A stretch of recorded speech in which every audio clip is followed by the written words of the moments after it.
Bismillahirrahmanirrahim. Assalamualaikum warahmatullahi wabarakatuh.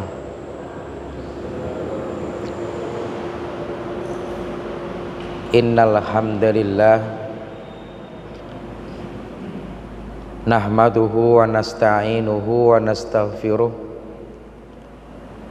wa na'udzu billahi min sururi anfusina wa min sayyiati a'malina may yahdihillahu fala mudhillalah wa may yudlil fala hadiyalah. Asyhadu an la ilaha illallah wahdahu la syarikalah wa asyhadu anna Muhammadan abduhu wa rasuluhu la nabiyya ba'dah. Amma ba'd. Jamaah salat subuh yang dirahmati Allah Subhanahu wa taala. Alhamdulillah, kita mengawali hari ini dengan sesuatu yang soleh, yang baik, dengan sesuatu yang terpuji, yaitu salat subuh secara berjamaah. Sering saya sampaikan, mudah-mudahan kita ini termasuk atau tergolong orang-orang yang ahli sholat,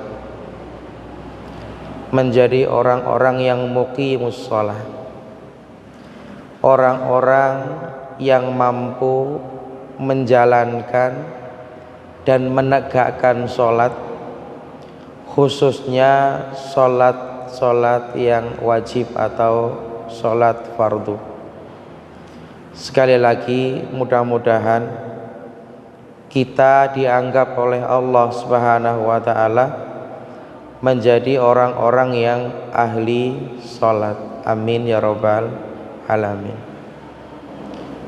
Tidak lupa kita bersyukur kepada Allah Subhanahu wa ta'ala karena sampai saat ini Allah terus senantiasa memberikan nikmat-nikmatnya kepada kita, baik nikmat keamanan, ketentraman, dan nikmat keimanan dan ketakwaan. Mudah-mudahan nikmat ini akan terus kita dapatkan dari Allah Subhanahu wa ta'ala, walaupun secara umum kalau kita perhatikan diri kita belum mampu menjadi orang yang baik secara utuh kepada Allah Subhanahu wa ta'ala. Jamaah salat subuh yang dirahmati Allah, seperti apapun kita, apapun bagaimanapun kelakuan kita, tolong jangan pernah kita meninggalkan sholat.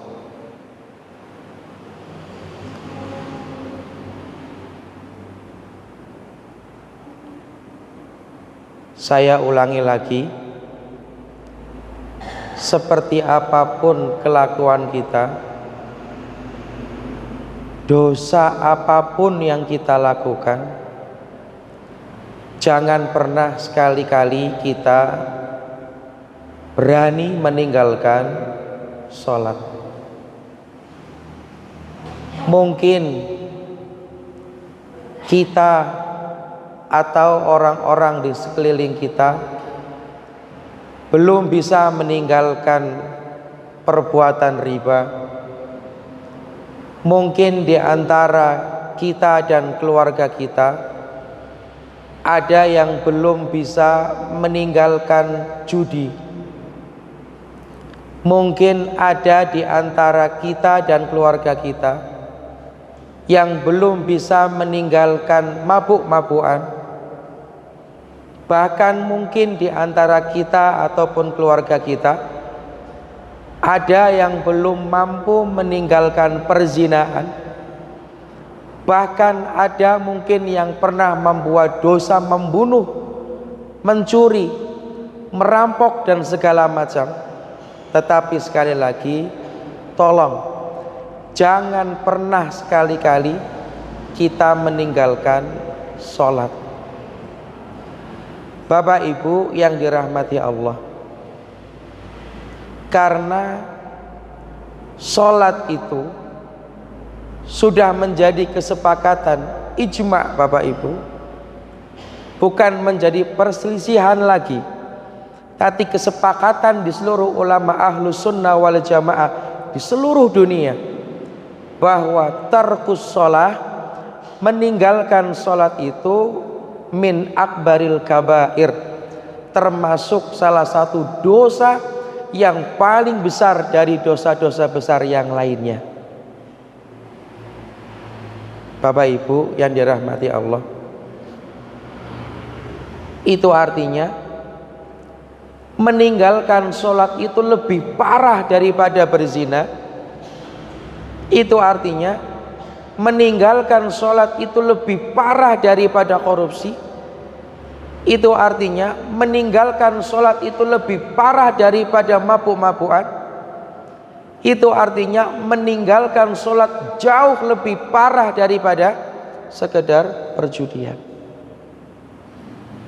Maka dari itu sekali lagi, mudah-mudahan kita ini termasuk orang-orang atau keluarga kita termasuk orang-orang yang tidak pernah meninggalkan sholat, apapun dan bagaimanapun kelakuan kita sehari-hari, dalam artian ketika melakukan maksiat dan dosa kepada Allah Subhanahu wa ta'ala. Jamaah yang dirahmati Allah, kita ini masih berharap, walaupun kita bergelimang dosa, walaupun kita bergelimang kemaksiatan, tetapi mudah-mudahan suatu saat nanti kita akan mendapatkan hidayah dari Allah melalui wasilah sholat. Walaupun kita begitu banyak dosa yang kita lakukan setiap hari, dan itu berulang terus, tetapi jangan sampai kita meninggalkan sholat, karena kita masih berharap mudah-mudahan suatu saat nanti kita akan mendapatkan hidayah melalui wasilah sholat. Allah Subhanahu wa ta'ala sampai-sampai mengatakan untuk kita semuanya hambanya, innas sholata tanha anil fahsya'i wal munkar. Sholat itu salah satu tujuannya adalah mampu mencegah perbuatan yang keji dan perbuatan yang mungkar. Dalam artian apa Bapak Ibu?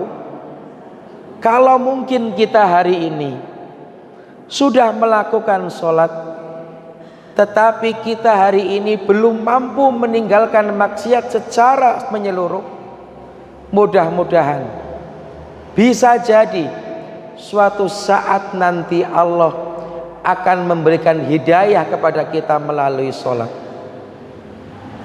Kalau mungkin kita hari ini masih sholatnya rajin, bahkan ke masjidnya tidak pernah absen, tetapi juga kemaksiatannya tidak pernah berhenti, sekali lagi mudah-mudahan suatu saat nanti Allah akan kasih kita hidayah melalui sholat yang kita lakukan para jamaah. Makanya sekali lagi kita berulang kali menyampaikan, seperti apapun kelakuan kita, jangan pernah kita sekali-kali meninggalkan sholat. Bapak Ibu yang dirahmati Allah Subhanahu wa ta'ala, sholat itu adalah sarana kita, cara kita berkomunikasi dengan Allah Subhanahu wa ta'ala. Kalau ada orang yang sudah tidak mau berkomunikasi dengan Allah, kalau sudah ada orang yang tidak mau ngobrol sama Allah, bagaimana mungkin orang itu akan mengenal Allah? Bagaimana mungkin orang itu akan selalu ingat sama Allah? Ngobrol saja tidak mau, mendekat saja tidak mau kepada Allah. Bagaimana mungkin kita akan jadi orang yang ingat dan selalu terniang dalam benak kita Allah Subhanahu wa ta'ala. Dewek suwe ora ketemu karo family, karo tunggal, nek ora dipikir lan ora diangen-angen, suwe-suwe persaudaraannya luntur. Dewek gak tahu ketemu karo tunggal, gak tahu weanan karo tunggal, gak tahu telepon karo tunggal, gak tahu mikirno tunggal sing adoh, suwe-suwe ora ono rasa karo tunggal iku. Kenapa para jamaah? Yo mergo dewek ora tahu ngobrol, ora tahu komunikasi. Begitu juga kita para jamaah. Dosa sudah begitu banyak, kemaksiatan berulang setiap hari.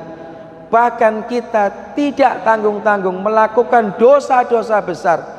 Lah kok bisa-bisanya, lah kok berani-beraninya tidak mau berkomunikasi, ngobrol, mendekat kepada Allah Subhanahu wa ta'ala. Mau jadi apa kita para jamaah? Sampai-sampai Nabi SAW mengatakan, ma yakunul abdu, atau aqrabu ma yakunul abdu min rabbihi wa huwa sajidu. Lah wong iku dalam posisi paling parek karo Allah. Orang itu posisi paling dekat dengan Allah Subhanahu wa taala wa huwa sajidun, ketika orang itu sedang sujud kepada Allah, ketika orang itu sedang sujud dalam sholatnya. Itu yang dikatakan oleh Nabi. Jadi sekali lagi bahasa saya, sholat adalah sarana ngobrol kita kepada Allah. Sholat adalah sarana untuk komunikasi kita kepada Allah atau dengan Allah Subhanahu wa ta'ala. Sekali lagi Bapak Ibu, ayo kita selalu ingatkan keluarga kita, karena hari ini yang kita ketahui, orang itu lebih mudah, lebih enteng, lebih bisa untuk meninggalkan sholat daripada dosa-dosa yang lainnya. Bapak Ibu, hari ini banyak orang-orang Islam yang begitu menggampangkan sholat. Sibuk sedikit tinggalkan sholat, repot saidik bablas gak sholat, ada acara sedikit sudah lupa dengan sholat. Bahkan pepergian, rekreasi, apapun itu acaranya, begitu enteng dan mudah orang itu meninggalkan sholat. Na'udzubillah min dzalik. Satu kuncinya Bapak Ibu, jangan pernah kita menjadi orang-orang yang meninggalkan sholat, karena sholat sarana kita ngobrol, mendekatkan diri kepada Allah Subhanahu wa ta'ala. Masalah jamaah dan tidak jamaah itu persoalan lain Bapak Ibu. Tidak ada ulama, tidak ada hadis, tidak ada Al-Quran, ayat-ayat Al-Quran yang menyatakan sholat sendiri itu batal sholatnya. Tidak ada. Ayo kita abaikan dulu apakah jamaah atau tidak. Intinya satu, jangan pernah tinggalkan sholat. Bagaimanapun kondisi kita, seperti apapun kelakuan kita, mudah-mudahan kita nanti suatu saat nanti akan mendapatkan hidayah dari Allah Subhanahu wa ta'ala melalui wasilah sholat. Jamaah yang dirahmati Allah, mudah-mudahan sedikit yang saya sampaikan ada manfaatnya, ada gunanya untuk saya pribadi, keluarga saya, untuk jenengan, keluarga jenengan, dan khususnya dan umumnya untuk seluruh umat Islam di seluruh Indonesia. Amin ya rabbal alamin. Subhanakallahumma wa bihamdik, asyhadu an la ilaha illa anta, wastaghfiruka wa atubu ilaik. Wassalamu alaikum warahmatullahi wabarakatuh.